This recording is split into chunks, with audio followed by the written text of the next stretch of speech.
In places like Metro Vancouver, Victoria, and Kamloops, we're seeing electric fleets go from curiosity to mainstays. Smaller and more remote communities across the province are just gearing up on their electrification journey. Nelson, a town nestled in the heart of the Kootenays, is choosing to lead by example in proving that decarbonization is possible regardless of the size of your community.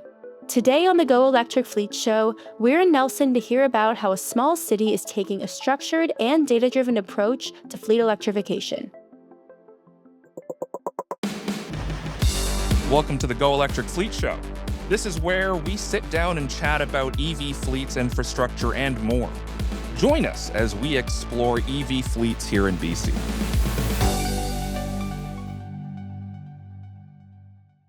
My name is Riome. I'm the Senior Energy Specialist for the City of Nelson, working in their climate and energy team. Day to day, my work is highly varied.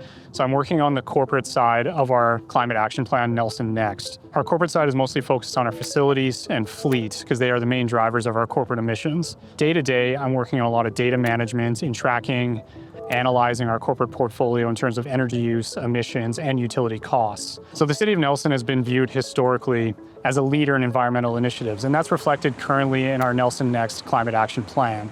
Endorsed by Council in 2020, it is viewed as one of the most ambitious climate plans in North America related to its adaptation measures and mitigation measures. We are targeting net zero corporate emissions by 2030 and net zero community emissions by 2040. So highly ambitious in terms of its scope and scale. So in terms of internal carbon accounting, we manage ourselves through a vertically integrated data management process. That's highly simplified by having Nelson Hydro as part of the corporate organization.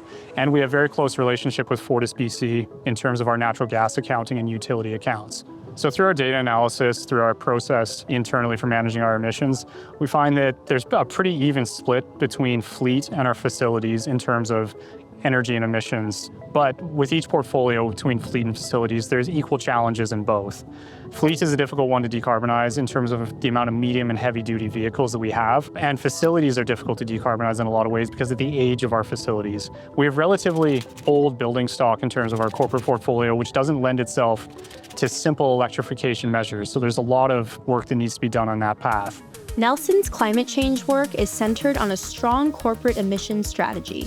This strategy puts municipal facilities as well as fleets front and center as key pillars in pushing the green transformation forward. The corporate emissions plan is currently in the process of being developed. We're looking to develop a roadmap in terms of shovel-ready projects that will have high impact in terms of emissions reduction, high impact in terms of serving our asset management program for our facilities, and really feed into our fleet decarbonization plan as it makes sense. So the City of Nelson is unique in that we are one of very few municipalities that has a municipally owned utility. So they are integrated within the municipal organization. We're even more unique in that we are one of two municipal utilities that actually owns their own generating capacity. So we have Bonington Dam on the Koehle River here, so a 16 megawatt hydroelectric dam that provides about 50% of our electricity for our service area. The remainder is purchased through power purchase agreements from FortisBC on their electric side. Nelson, like many communities in the BC interior, is a city rooted in its industrial past. The standard for workhorse vehicles over the decades has been diesel, and moving away from a power source so rooted in the fabric of a community will always be a challenge. This challenge falls squarely onto Nelson's municipal and transit fleets. The team behind these fleets oversees more than 100 vehicles operating in rugged terrain. My name's Jody Koehle. I am the manager of Fleet and Transit for the Corporation of City of Nelson. I've been with the organization for about 28 years now. I am in charge of the fleet, which consists of about 105 fleet vehicles. Right now, we're looking at mostly diesel engines in our fleet, and over the last few years, we've been just slowly transitioning into a full electric fleet. That will come over a period of time. But right now, we're just kind of in the transition period. I was posed with a challenge coming from the council members to transition into electrification. So it was a real new venture for myself to get into this. So I decided to go very small, and we purchased a small Parks vehicle, which had lead acid batteries, but it was full electric. And then we moved into hybrid vehicles. We have a couple of small hybrid vehicles just for running around the city and things like that. But the challenge was still with our geographics in Nelson, with the hills, the size of vehicles that were available at that time. That was posing a huge challenge on what was available and how could we move further on other than smaller vehicles. The West Kootenays are beautiful, but rugged to the same degree. This ruggedness comes with challenges: steep grades, cold winters, and a wide range of operational needs. The lesson? Swapping out the whole fleet and hoping it works overnight isn't the way to go. The transition has to be deliberate.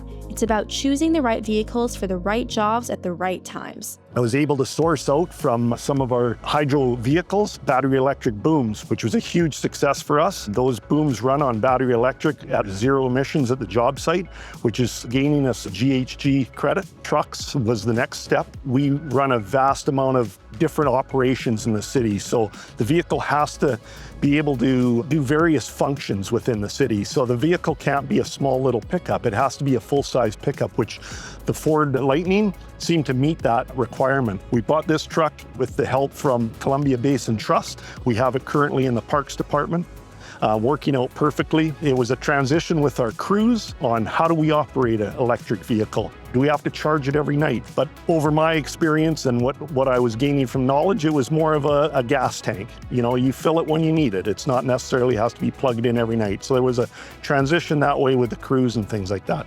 If you have an internal working shop like ourselves, you need to have the facility to be able to maintain maintenance. So I sent a couple of my mechanics away for the basic EV training. We haven't got to the point of upgrading to an EV shop yet, but it is going to be in the future now with the amount of vehicles that we're starting to acquire. In the meantime, we're going to be starting on infrastructure for charging systems in our yard, but along with that is a huge upgrade to our shop. Our current situation was that we started to acquire battery electric vehicles, and we didn't have the infrastructure put in to charge the vehicles. We just currently got a grant from Plug-in BC, and we're able to now put in proper chargers for these vehicles. That will then move into being able to acquire more battery electric vehicles, because now we have the infrastructure in place to be able to charge them properly on site. Fortunately, the fleet that we have as far as EVs go are pretty straightforward. So specialized training really isn't a requirement right now. There hasn't been any transition issues as to speak for now. Nelson serves as a shining example that small communities can lead the way in tackling climate change head-on. Emissions reductions, clean, modern fleets, and the right training and mindset all mesh together to demonstrate that this transition isn't reserved for big cities with big budgets. This is for everyone.